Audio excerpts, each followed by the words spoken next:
Stephen. Thank you, and welcome. Welcome to HPRA's first ever Google Hangout event. And here we are today celebrating Latino Social Media Day. Don't forget to follow the hashtag pound Latino SM Day. My name is Stephen Chavez. Thank you for joining us. I am the principal at Chavez Marketing and Communications and editor of the food blog Latino Foodie. I'm also the 2014 National President for the Hispanic PR Association. Now, HPRA selected today, Wednesday, June 25th, as Latino Social Media Day to make it a time to nationally recognize and celebrate the contributions that Latinos are making to the digital revolution.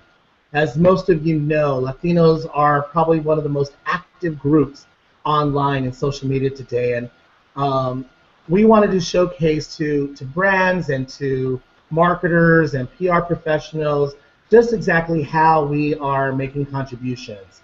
And I love the fact that today we're actually doing our first ever Google Hangout. And so why is HPRA doing this? As an organization, we have many goals. And one of them is to be able to bring to you, our members, some value when it comes to resources and content. And I'm hoping that this is going to be one of the first of many, many Google Hangouts that we'll be having to share with you some valuable information. Now, for some of you who actually have been part of Google Hangouts, you know it's a wonderful platform, but you also know that sometimes there could be some glitches. And so just be patient with us. Our goal is to make this an informal session. We've got some great panelists, and just really have some fun with it. Remember, follow us on Twitter at hashtag LatinoSMDay. Ask your questions there. We'll be monitoring it throughout the entire session, and I will be trying to get to your questions to the panelists as we go through the program. Now, if you're not too familiar with the Hispanic PR Association, first of all, welcome. And hopefully you can learn more about our organization. Please visit www.hpra-usa.org. We'd love to have you learn more about becoming a member, a corporate member, get involved with our local chapters. We've got programs and chapters in major markets across the country, including Los Angeles and New York. We've got affiliates in DC and Chicago, and we've got a new chapter in Miami, and so all of them are extremely active and would love to have you be part of that. At this time, I'd like to introduce our distinguished panel. Robert Hernandez, Associate Professor at USC. Say hi, Robert. Hello, how are you guys? Thanks for having me. We've got Ana Flores, the founder of Latina Bloggers Connect. Hola. Yeah. And of course, George Torres, founder of Sofrito for Your Soul Media Group. Huepa! That's how I started. So I'm going to go ahead and turn it over and let them introduce themselves and tell you a little bit about themselves. So let's start off with Robert. Well, again, thank you for having me. I'm Robert Hernandez, a digital journalism professor here at USC Annenberg. I've been here for about 5 years teaching digital digital goodies to our journalism students. Prior to coming to Annenberg, I was director of development for SeattleTimes.com, and been doing digital journalism since the late 90s. I hijack technology for storytelling and journalism. That's my specialty. I'm on the Twitters at WebJournalist. So thanks again for having me. Thank you, Robert, for joining us. Next, let's go to Ana Flores. Ana. All right, thank you. First of all, I'm really excited to have a Latino Social Media Day. I think this is a great idea, and yay, we're part of the first one, so we're going down in history. Thank you so much for having me. So, as you said, I am the founder of Latina Bloggers Connect. Currently, Latina Bloggers Connect is the largest network of bloggers. We were the first one. We founded it in 2010. We currently have over 1,500 bloggers across all verticals, so beauty, lifestyle, food, fashion, parenting, of course, bloggers in English and Spanish and Spanglish, and we currently reach around a readership of 25 million monthly readers through our bloggers. So prior to that, I've always been in the Latino industry in one way or another. I was a TV producer for 15 years, and always working within the Latino industry, like I said, with Univision, MTV Latin America, Mundos, etc. And my first venture into the crazy blogging world was in 2009 when I launched Spanglish Baby, which became, one of the most well-recognized blogs specifically for Latina moms, and that's what led me into this world. And my Twitter handle right now is La Flowers, LA Flowers. Thank you. And let me go ahead and give you my Twitter handle as well as HPRA's. It's my personal Twitter handle is at Steven Chavez PR, and that's a Steven with a PH. And our HPRA Twitter handle is at HPRA-USA. So follow along. And now George. Hey, what's going on, mi gente? My name is George Torres, Urban Jibaro, at Urban Jibaro on Twitter. I am the founder of one of the oldest Latino running blogs, sofritoforyoursoul.com. I'm also co-founder of Capicu Cultural Showcase that just opened up the School of Poetic Arts. I'm a cultural community bridge builder, and I'm really focused on social good initiatives that are sustainable. Did we lose Steve? We might have. Oh, there he is. I have. There I am. Sorry about that. I had you on mute. So let's go ahead and get started. And again, please send us your questions through Twitter at #LatinoSMDay. But I'm going to start off with you, Robert. I think it's important as PR professionals and marketers we understand what some of the new technologies are that reporters are using to help better tell their stories. What's happening in the world of journalism today when it comes to working with Google Glass, video. I think all of this is really quite new for many of the reporters. I know talking with some reporters at a dinner the other night, some of the veterano reporters, they're still trying to wrangle their hands around and wrap their arms around social media and having to tweet out their stories after it's been published in the newspaper. That just wasn't the case back in the day. And so for me, I'd love to hear what are some of those new technologies journalists are using to better tell their stories, and how are they using them? Well, it's one word right now: mobile. Mobile. That is the most important platform, whether for creating content or distributing content. This little device here is a supercomputer in my back pocket, and we're training journalists to embrace that. The always-on, mobile-first culture that we're in is really fantastic for storytelling, for reporting, for journalism. And so that's the big part. And in that world, of course, is social media. It's the real-timeness of the web and all the beautiful apps that are in there to create content, to share it. But I'm also looking at what's next, right? So mobile, definitely, we're still shaping it and putting it into play. But what's next and stuff that I'm nerding out over is wearables, a supercomputer on your face. There's Google Glass. I'm teaching a class in the fall called Glass Journalism, where we're going to create apps for in the name of journalism, either as content creation, to create stuff, or content consumption. What would an article read like, feel like, sound like, look like when it's on a wearable on my face? Of course, there's wearables on our wrists. These are all the things that are emerging. But without a doubt, it's mobile. We're out there in the real world. We're not tied to our laptops or desktops anymore. And that's how journalism is being practiced. So as a PR professional, then, how would I package my story for you to be able to share it on mobile? What do you think are some of the things we need to do better?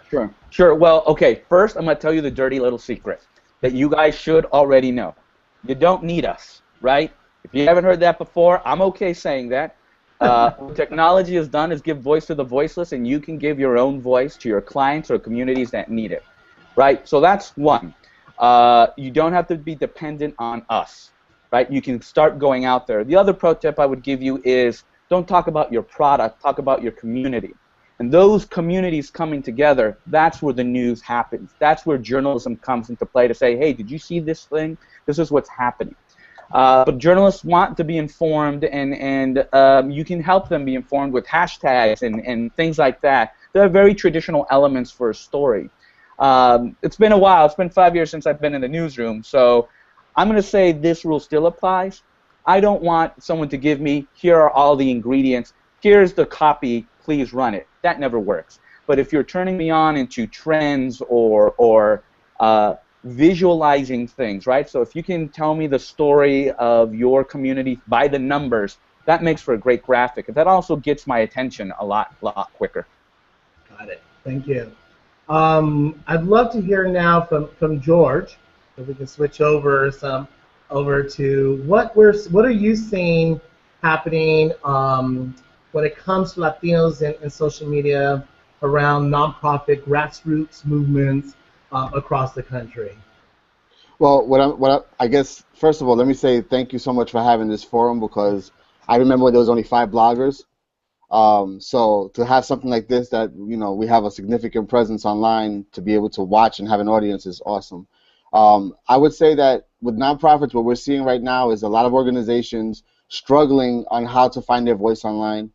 They're struggling on how they could use the social realm for fundraising, to tell their story, to be able to get people to unite to the causes. We're seeing a lot of people that are just kind of like floundering. They're experimenting. They're using interns to do certain social media tasks that they should really have senior personnel doing. We're seeing a lot of confusion right now. One of the things that we've been doing as a company is we've been having workshops for the director level of nonprofits, to be able to show them a little bit more about social, kind of get them acclimated to what the potential is and how to do it, how to set up the right social media policies for their organization to be able to get that message out effectively.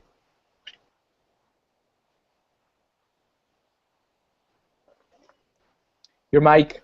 My mic is, again, apologize. We've got you. I turn it off so I can look at and see if there's any questions coming in, and then, okay. So, Anna.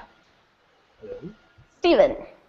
Okay, so love to hear from you in terms of examples of what some brands you see that are doing it right when it comes to connecting with Latinos.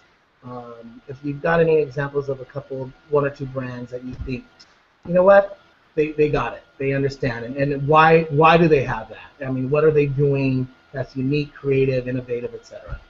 I actually have a really good one that is not a client. They're friends, but this is not so I'm not, sharing something that we're doing, because of course we do everything right. No, what we have, I'm going to share my screen because I think Ford is doing something really, really, really unique, and I love how they were able to really represent our culture and celebrate what we're all celebrating right now, which is El Mundial, right? So let me share this really quickly with you. Hold on, give me a second, because of course I've got to get this down. But they have something that's called El Camisetron de Ford. So you can actually go in to this app. Here, let me start the screen share. And can you see it there? Yes. Okay, so if you go here, you can actually choose, you can select up to 3 countries that are in the World Cup to represent, and they have this site in English and in Spanish, and you can actually put in the t-shirt, how it would look if you have, like all los países que están en tu corazón. So this is something that you want to create, right, that you want to share. Like I did it yesterday. I shared with my friend, I shared with everybody. Am I out of here? Yeah. I shared with everybody because in my house is Holanda, my husband's half Dutch, is Mexicano, so it's Mexico, so it's going to be tough on Sunday when they're playing together, and USA. So for us, it's really, it was something that I completely identified with. I didn't care, obviously, that it was a branded thing. I wanted to share it, right? I shared the Yo Soy Más hashtag and everything. So I think that's a really clever way to just reach out to the Latino community and a mass in a way that is very unique, and that is, it's something that we're on right now, right? So it's very relevant. The Argentinian game is over with right now, right? The match. Oh, we would have no audience right now. So you planned it perfectly. You planned it perfectly. Right. So that's a good example because it's cultural and it's, it's regardless of language, because we always have the question, should we be reaching out in English? Should we be reaching out in Spanish? And there's always the, well, it depends, right? It depends on the level of acculturation. It depends on who you're speaking to. And in this sense, you transcended language as well. So I think they did an amazing job with it. And that's a good point in terms of language. Robert, going back to you, have you seen from the general market media to the more of the Spanish language media, are there different trends or differences between the two when using new technologies and being online in social media? I would say that as an industry, everyone's agreed that digital is a thing. I think the memo has gone out that mobile is a thing. So they're looking at experimenting and developing that out. Have I seen a difference between the English and Spanish? I must say no.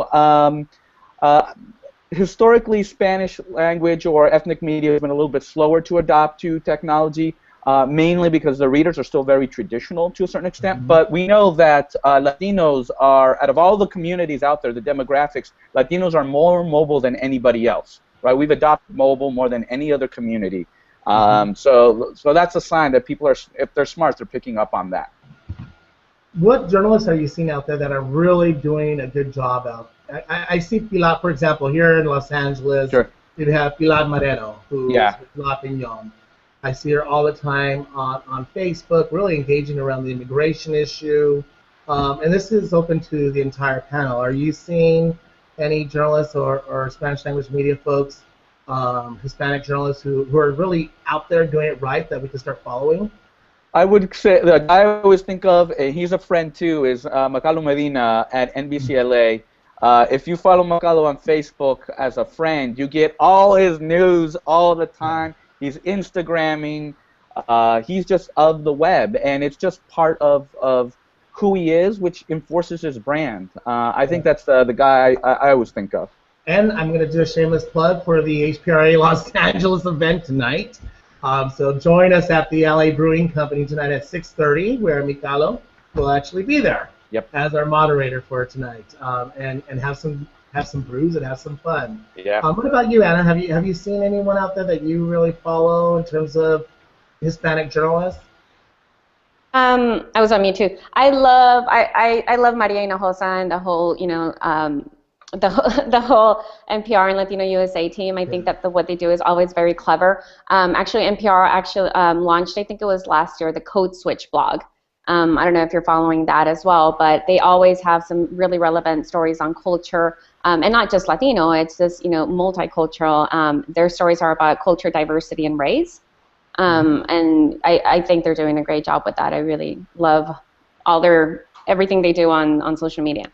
And George, anyone out in New York that you want to really? Honestly, Maria Hinojosa would have been my pick too. Okay. I think that NPR, having done podcast radio online and having the first Latino show on the web, NPR really went really far in podcasting and getting the technology out there early on. So I think that they pretty much get my thumbs up. All the NPR people.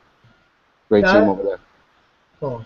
Now, I'm going to go back and stick with you, George, because I think in the Latino community we grapple with a lot of issues, whether it be healthcare, immigration, education, some of the top issues in our community. And so, wondered if you had a case study you want to talk, diabetes, for example, a case study that you see an organization that's doing it right and how they went about doing it.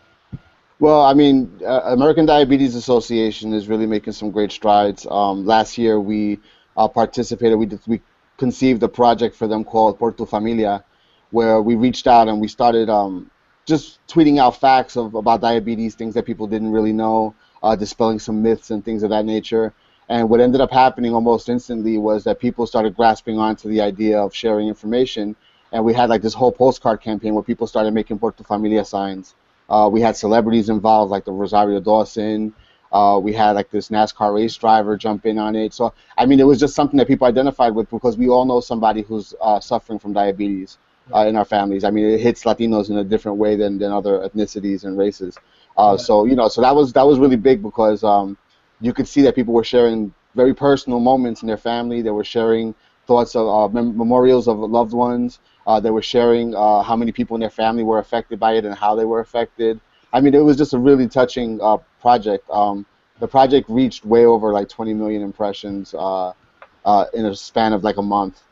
So we had a lot of traction on that program. And it was very grassroots. It was just something that the ADA came to us and said, we want something. What can you put together for us? And we just really just went grassroots. We never expected that kind of result.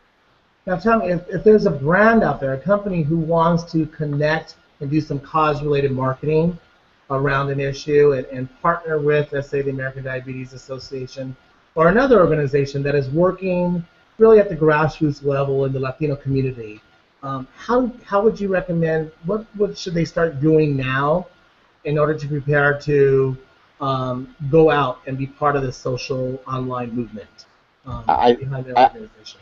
I think that they need to really do their homework and understand that understand the root cause of the problem that we're addressing. So if it's diabetes, understanding the root cause of diabetes, and make sure that they're really aligned with that prior to joining the conversation. But it's really just joining the conversation. A brand doesn't have to go out and spend $20,000, $30,000 in marketing dollars to go out there and champion a cause. What they could really do is just be part of the conversation and add value to the conversation by creating real resources. I'm all about sustainable community growth. And one of the things that I want to see is I want to see brands go out there and just give information and resources that are helpful to people more than anything. And yeah, if you could throw some marketing dollars towards research and everything else, that's great too. But I think the end user really needs to be touched by the brand in the sense that they need to know that they're out there and they want to help them and create resources for them. I think that's what everybody's looking for online is resources. That's what we all do all day. And I know, Anna, that Latina Bloggers Connect, you work with a lot of brands and partnering them up with some key issues. And I know Hispanicize, Latina mom bloggers, as well as Latina lifestyle bloggers do that as well. So tell me, if I'm a brand marketer, a brand representative, and I want to connect with bloggers, how do I filter out all the various mommy bloggers that are out there or lifestyle bloggers that are out there to make sure that they align with my brand values and what I'm really hoping to push out? Well, that's actually the key of the success of the blogger networks. All the ones that you mentioned and us. I mean, this is a model that started in the general market for the same reason, because they actually have hundreds of thousands of bloggers, and trying to sort out through the noise and find the ones that you have to vet. I mean, not only are you looking for the blogger that writes quality content, that has a unique voice, that has an engaged community, but that also you have to vet that what they represent also aligns with your brand. Because exactly, we're so conversational online, you want to make sure that what's being said isn't going to be a conflict for you.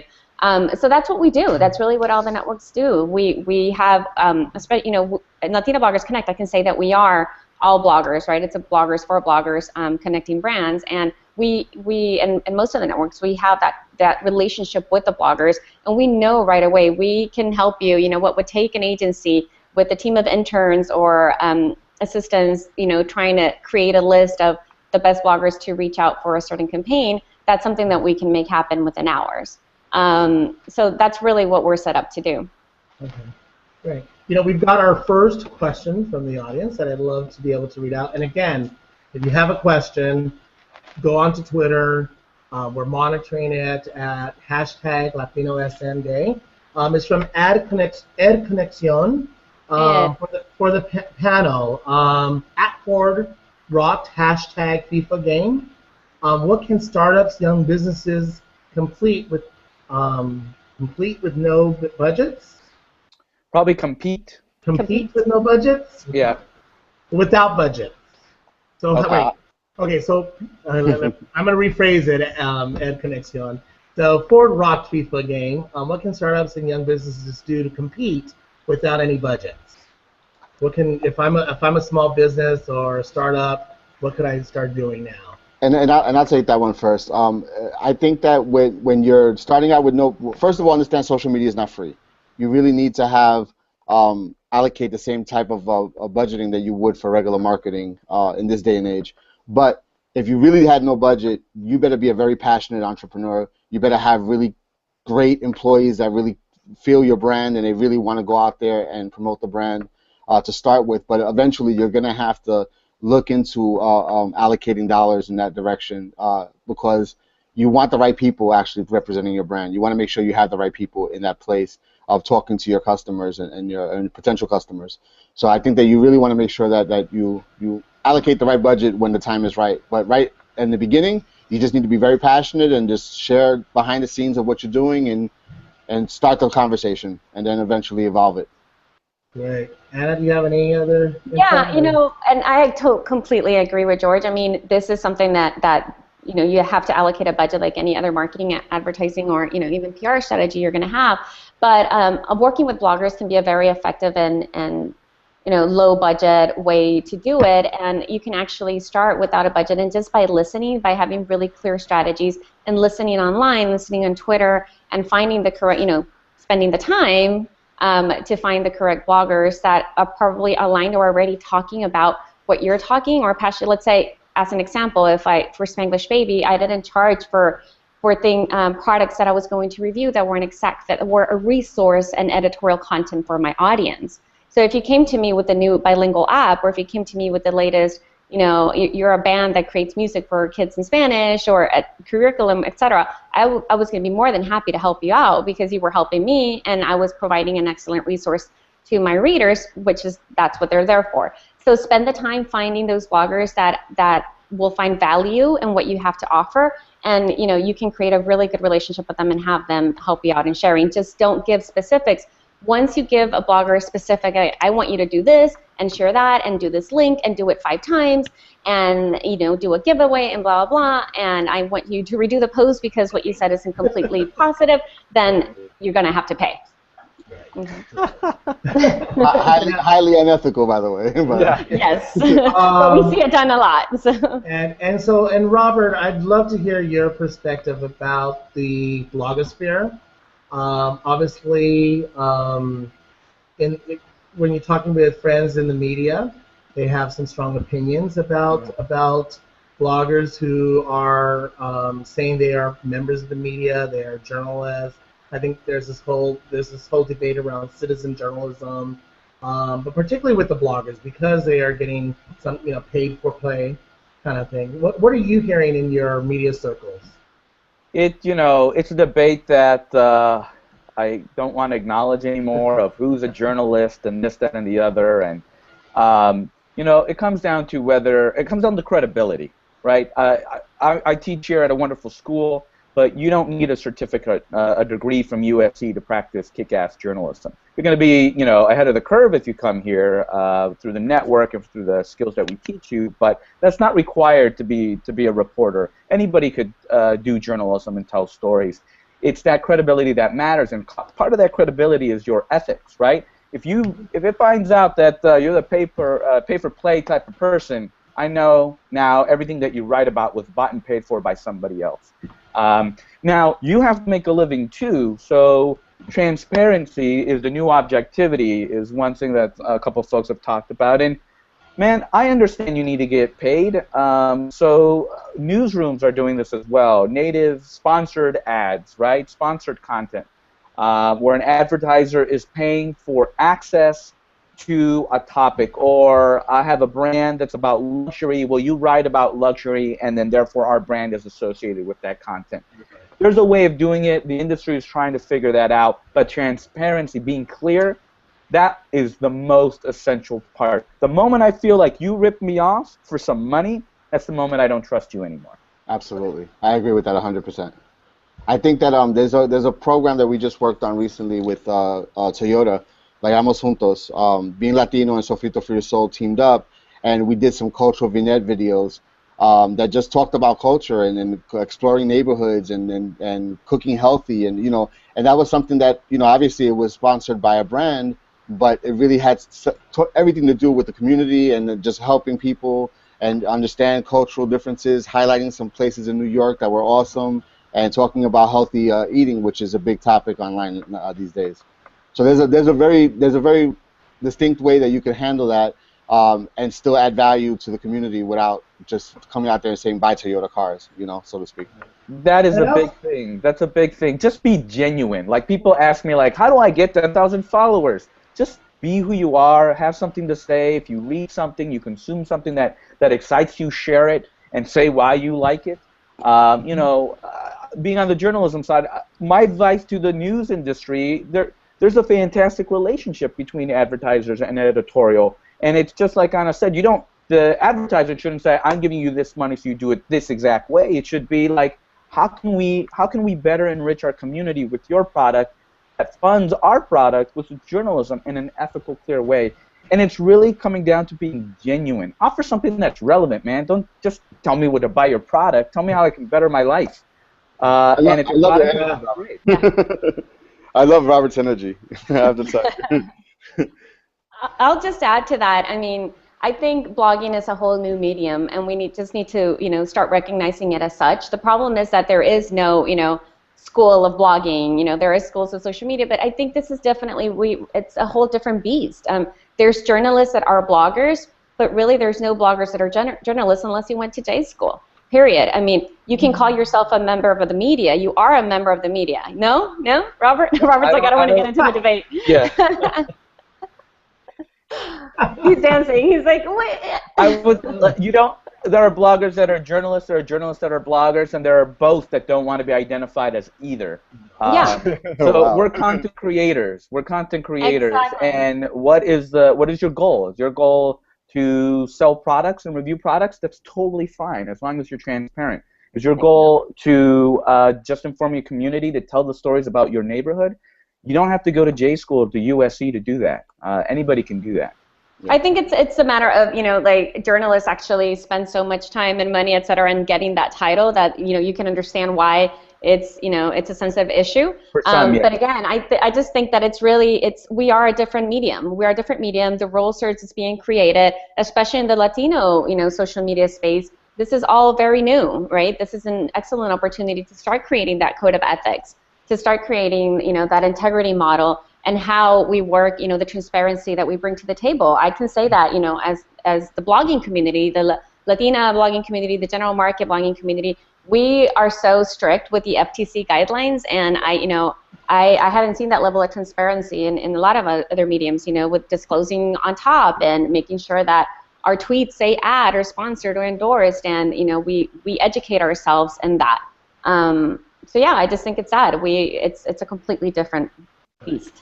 And there's a great opportunity for journalists to become super social media influencers. Yeah. Because there is that trust that going to J school and having that strong code of ethics actually allows them. So I think that there's a great opportunity for journalists, and I'm glad that you're having this platform for HPRA, for journalists to really completely engulf that and take that and take it to a next level, because it's there. It's there for the taking. I mean, I don't think anybody's doing it great yet, but they're on their way, Mm-hmm. Yeah. Right, and I just want to throw out that there is an organization that HPRA works with, which is called WOMA, Word of Mouth Marketing Association. Yes. So if you go to woma.org, I think they're based out of Chicago. They've got a code of ethics for online engagement that is really a great starting point. And again, speaking on behalf of HPRA, it really is the responsibility of you, the PR practitioner, or you, the brand manager, to make sure all those disclosures are up there, up on top, when you're working with the blogger community. And I think there's a lot more we can do from our standpoint, from HPRA, working with blogger networks like yourself, Anna, and the others that are out there that can help train the bloggers so they do learn how to be more credible in when they're reporting. To triple check, things like triple checking your facts, and not just retweeting whatever you see online, but actually double checking and triple checking that actually happened, or that's an actual fact, and looking at things that journalists hopefully were trained to do. But unfortunately, you're also seeing in the news media they're not doing their triple checking of their facts themselves. And so I think we all have a responsibility as content creators to double and triple check our facts, making sure we're being accurate in our reporting and giving information that's useful to our audience. I agree. We have another question now from our audience. Latino Summit, their Twitter handle is @LatinoES. What's the pay range to hire a blogger? Oh, okay, I guess that's for me. You know what? It really varies. It really, really varies, because it depends on the level of influence and an engagement that you want from the blogger. It really depends on what they are, on the requirements of what's being asked of them. We pay everything from $100 and above, starting in the blog tours. There's bloggers that are making $1,000, and then YouTube bloggers are making $10,000, $15,000 per video. The range is all over the place right now. Right. Okay. And that's why you have to establish those relationships. And Absolutely. Now, you had mentioned, Anna, a little earlier about when you were with Spanglish, or you still are with Spanglish Baby, but that was really your baby, where you started with the networking group. I think I've worked with a number of clients who, they specifically want Spanish language bloggers who are, the content's all in language. And what are some tips you would give to those brands on how to prepare to work with Spanish language bloggers? First of all, I'll say that, and I always recommend that it's better to focus on being in culture than in language. If you do Spanish only, you will miss out on a huge percentage of Latinos. In our case, let's say in our network, you would miss out on like 70% of the bloggers. So that blog is exclusively in English, and we all know, how many Latino friends or ourselves that we have that, are Latinos and receive content for Latinos, but maybe don't speak or write or speak fluently or write or read Spanish. So you're missing out on a huge part of the conversation. If you are, for marketing reasons, needing to have just the Spanish content, then first of all, you need to make sure that everything is, not just translated, but that you make sure that the translation is correct, that you're speaking to the general population of Latinos and not just unless you just want to reach Mexican or Caribbean, etc.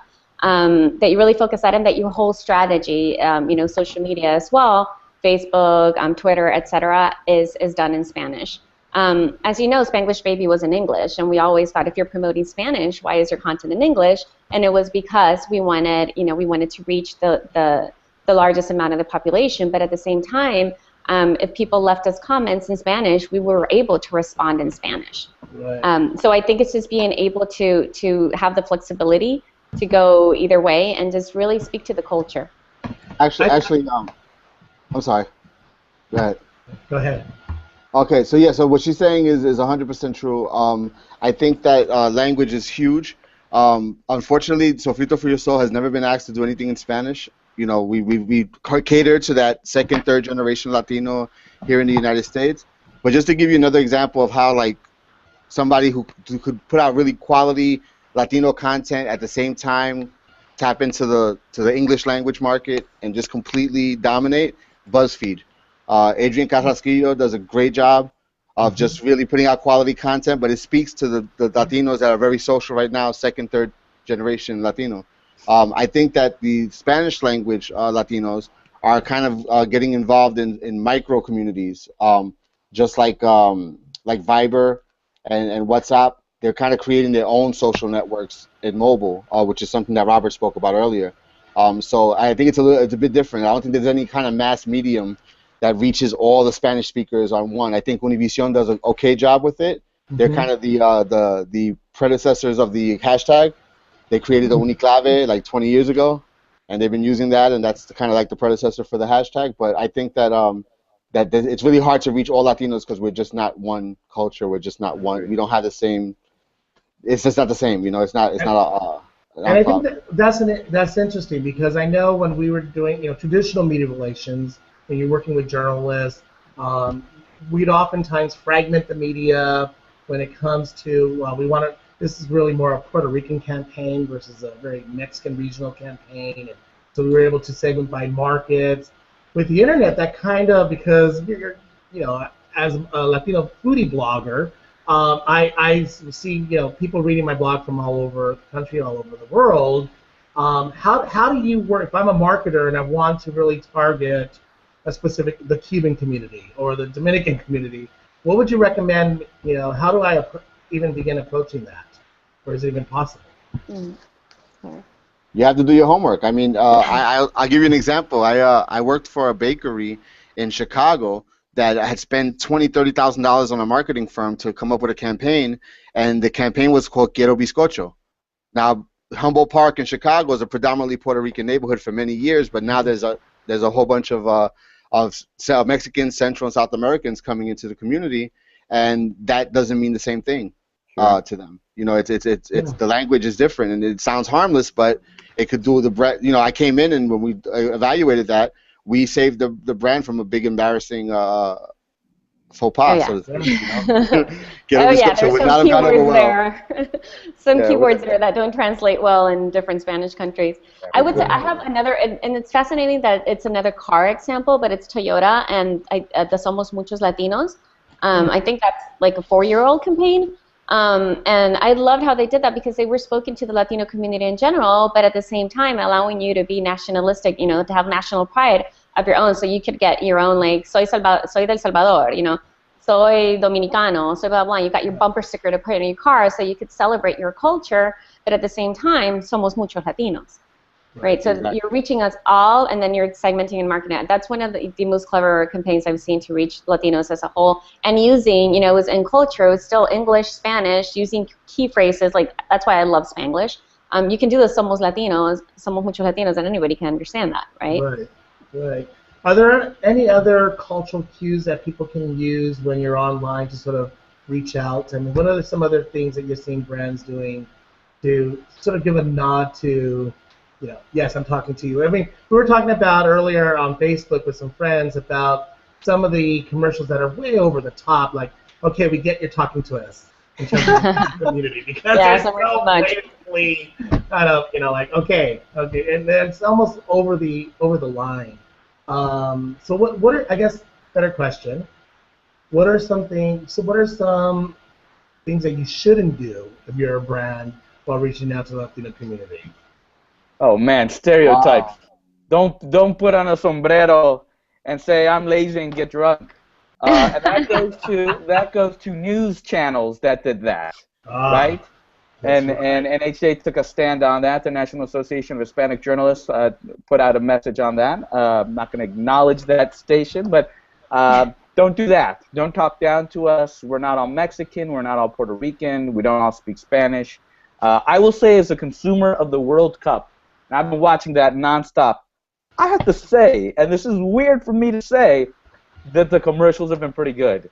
The Radio Shack Costco translator, I actually shared, I tweeted out that video to that ad. There's this, I don't know if it's McDonald's or somebody, but the dad who's cheering for Mexico and his son cheering for the U.S., that got me too. I was like, damn. Those are really great examples, because on the Costco one, it's a gringo who's going, I'm assuming, dating someone who's Latino, Latina, and he had to kind of like ask for tortillas through technology. I thought it was brilliant. I thought it was well done. That's great. Any other? You know what? I would really like take some of those marketing dollars in Cinco de Mayo and put them in something like Dia de Muertos. Right? Like, there's a lot of other, lot of other fiestas and dates that are much more significant to us as a community. Absolutely. I agree with that. Yeah, good idea. So we've got another question. If I manage social media for a client serving 20 to 35-year-olds, what tech should we invest in? Games, class, apps? Ooh, that's good. Good question. Tech. 5-year-old. What tech should we invest in? Well, it depends, I would say, and this is from a journalistic point of view, but how to reach that audience. It depends what's your message, right? So if I'm trying to tell someone about local election or something like that, it would come out something different from, I want to gamify something. But when we're talking about mobile first, a really good step that you get a good bang for your buck, a good ROI, is making your website a responsive design, which means that regardless of what screen your user is looking your website at, whether it's a desktop or a tablet or a phone, the design scales and adapts appropriately. I think that's a good place to start. And everything works. Yeah. Right. We have another question from the audience, and that is, if I manage a social media account for a client, what are some tips to get more likes or shares? Wow, that's such a broad question. Yeah. Yeah, I mean, it depends on what the voice of the brand is. You know, what are you saying? What is the message? And just join. I would say, you know, my personally, I like to listen. Anytime that I do any kind of project, I spend a good 30 days prior to starting the campaign just listening and finding out what the cues are from the people who are naturally engaging in that conversation. And that's the best thing you could do, because then the conversation is very organic. You're genuinely connecting with them, and it goes smoothly. If you're trying to force it, it's not going to work. It's not going to translate. You're just wasting your time. And to be honest with you, this likes and follows mean nothing. It's about Nothing. actionable. It's about actionable. It's about actionable cause. When Por Tu Familia happened, yeah, you know, we got a lot of likes and we got a lot of traction, but people were actually sharing information. They were sharing videos. They were putting out content that was going to help other people, and that's the kind of action that you want. So you want your campaign to really push actionable action. Yeah. You No, want people Maybe to do having a something. call to action is a good tip for a brand. Exactly. You want people to do something that's going to Yeah. further the cause, And I always other than like say, it. just ask for them to share it and like it. I mean, sometimes just when putting the words, please retweet or Yeah, but please give them a reason. share, your But give them a and followers reason. will end up like, oh, okay, they need, you know, they want me to share this with people. actually, Before, I'm gonna disagree a little bit. I Mm-hmm. think that before you go for the ask, you need to go for the relationship. yes. So, Oh, like what that's George was saying, like listen, listen, listen, listen. Give them substance. Give them value. Engage them in things that that they're gonna want to share. We know being Latino is a master at doing that. Against using this as an example, Spanglish Baby, we went from 15,000 likes in January to almost 80,000 today, because we stopped just asking people to go to our blog, because there's no content on the blog right now, but we stopped asking people to go to the blog to read over there. We were engaging people where they are on Good. Facebook, right? People want to stay there. They want to comment. They want to share. They want to what you really want to get is for people to share so that you can, beat that algorithm, the Facebook Edge rank. But just give them. Maybe I think it's like 70% more than you give them what you ask. As in any relationship, right? Yeah. I would also add, I heard someone who ran the social media account for the Huffington Post gave a really good tip in terms of looking at Twitter. One story could generate two completely different tweets sent out throughout the day. One is the traditional, I wrote this article, go click on that link. So it's a sexy headline, very much traditional. Then the other, which is very social, is here's a fun fact, right? Here's this thing that we don't care if you click on that article or not. What we care about is that you shared it. You shared it, and by putting it out there, you're putting useful information out there that's associated with us, the originators of that content. Absolutely. It's more about the conversation. Absolutely. Yeah. great. And then wanted to ask you, Robert, in terms of what you're seeing, like reporters from like the LA Times, some of the general market reporters, not so much Latino, they don't have to be Latino journalists, but general market reporters that you're seeing, they're online, they're doing innovative, creative things online that you're like, wow, we should really follow them, or we should really pay attention to how they're now telling their story because of new technologies. Do you want an example of that? Yeah, just I'd love to be able to give our audience like people who they should follow and look at in order to sort of get a sense of people who are doing it right, some good role models, I guess. All right, so first disclosure is I'm not a typical media consumer. I consume my media in a way different way. So I also purposely follow people who are tech and in the industry. I'm not a traditional consumer. I get my traditional news from NPR, and there is a woman over there who's in charge of the social media. Her first name is Melody Kramer, is her last name. Yeah. She is she created the social media presence for Fresh Air, and she just really captured this genuine fandom, right? You're a fan of what you're doing, and when that comes through, that goes a long, long way. So that type of behavior of like, oh my, I'm an NPR freaking addict. I love that stuff. I own a lot of mugs and tote bags because I give, and it's because it taps into this fandom and this loyalty. And there are different pockets that do that, right? So that she's running it for NPR now and the programs. There is another guy, local guy, Robert Lopez, who's breaking news, and that's how I view him for my local LA breaking news. Oh, That I yeah, get right. depressed if there are shootings or something like that, so I don't want that all the time. Right. Really, what it is, the key that I tell when I train journalists, it's the method of I write and you read, you're welcome, that's over. This is sharing and being human and being engaging. I tweet out stuff because I got a lyric stuck in my head. I don't know why people will follow it, but sometimes it resonates, sometimes it doesn't. Then I'm watching the World Cup, and then I'm reading this story. Then I'm nerding out about this app, and then I'm sharing this commercial, not because I'm paid to, because I'm genuinely interested. And I think that kind of energy comes through and people resonate with that. Technology doesn't matter. Look, the technology is a tool. It's a tool for us to get to what we're trying to do. And from journalism, our end goal is to inform our community. Right. Good. Thank you. I also would love to hear from the entire panel, a big part of Latino Social Media Day and why HPRA has, created this one day to look at some of the innovations, some of the innovators, the people who are out there, those great content creators. Who are you seeing out there that you want to give a shout out to right now, saying you guys are doing a great job innovating, creating, and let's recognize them and get our audience to start following them and really seeing how people are doing it right out there in the Latino community. I want to give a shout out to those Latino innovators and creators. So let's start with Anna.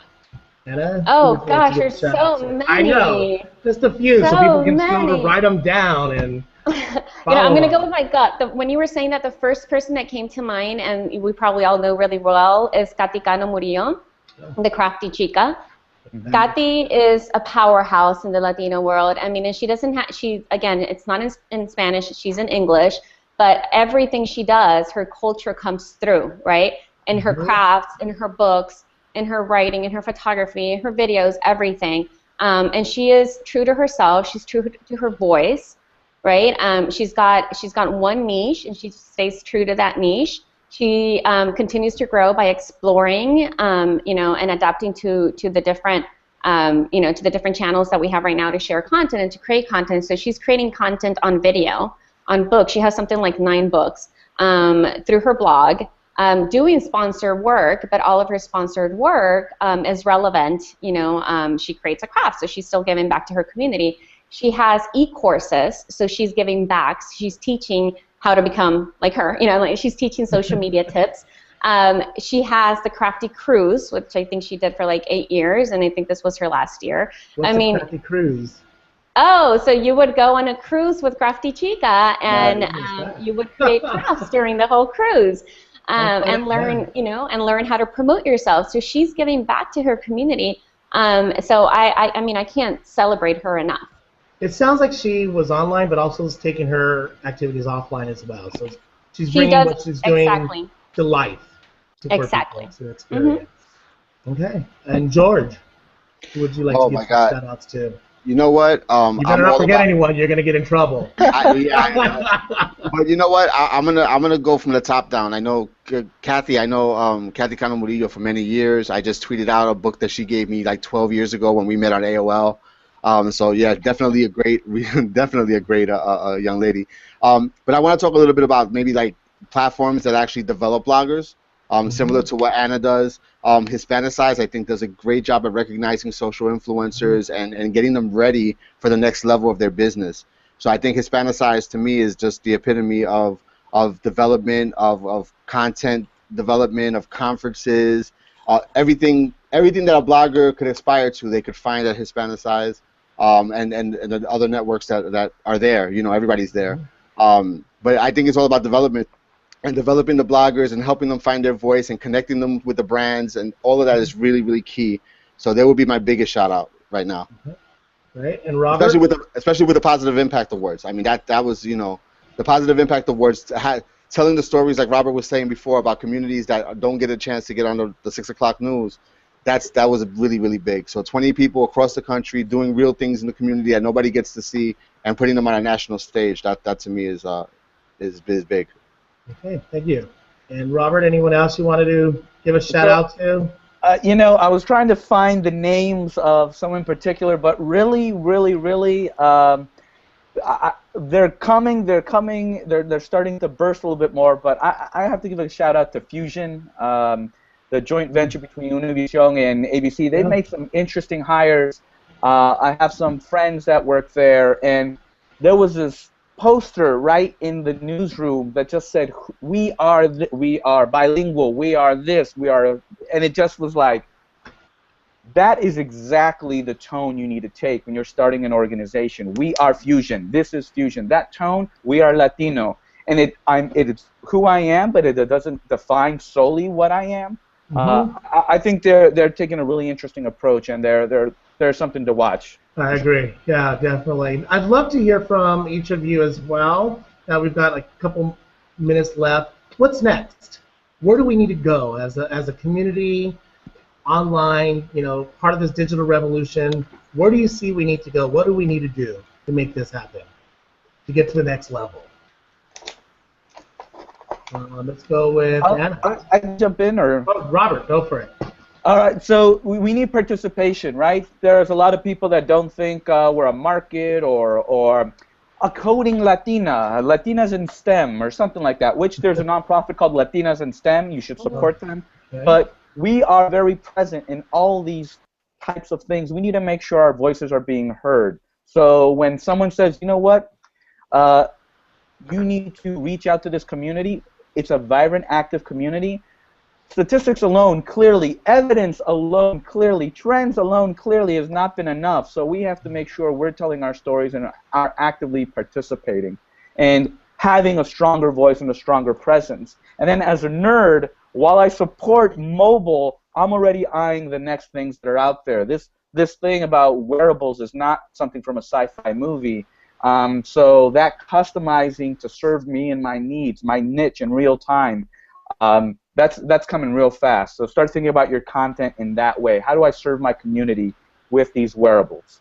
With the wearables. Did we talk about, tell me a little bit more about the wearables. We chatted a little bit about it. Yeah. Like I mentioned, I'm a glass beta tester, and it's really dorky and nerdy. I know that, but You it's walk a around thing. your house with those on, or? No, my wife will see me.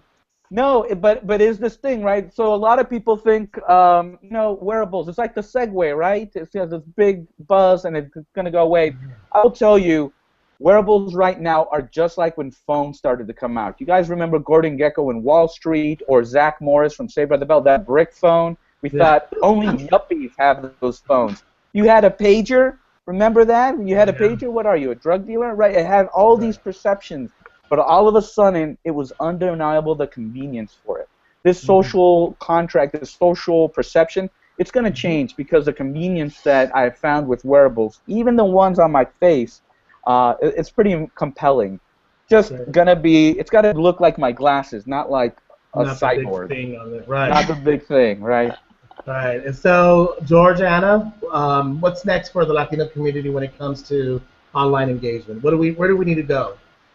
Well, what I really want to echo what Robert was saying. It's really, I want to see us polish our skills as content creators and really continue to celebrate who we are instead of bringing anybody down. And kids, you see that a lot, right? If there's a new show that that's coming out on TV and it doesn't portray Latina exactly the way that you see yourself as a Latina, but maybe another Latina does, and we bring it down. We really just need to start celebrating the people that are doing it right, continue to uplift each other, and polish our skills to become the best version of us as Latinos and us as content creators, as us as professionals. Yes. And really come together under that una bandera, right, Latinos. Right. And when it comes to technology, I think, we over-index in mobile, we over-index on YouTube, et cetera, but I'm still not seeing the quality content that I would like to be seeing created on YouTube and I know that we have, that we have the creativity and we have the talent to actually be creating that content. Agreed. George, any last words? You know what? I'm going to share some simple advice from my grandmother. Share everything that you know. Nothing in the realm is proprietary. I mean, we really have to grow as a community, and if we could only do that if we grow together. Take that very seriously and do nothing but surround yourselves with people who live their lives by the same values.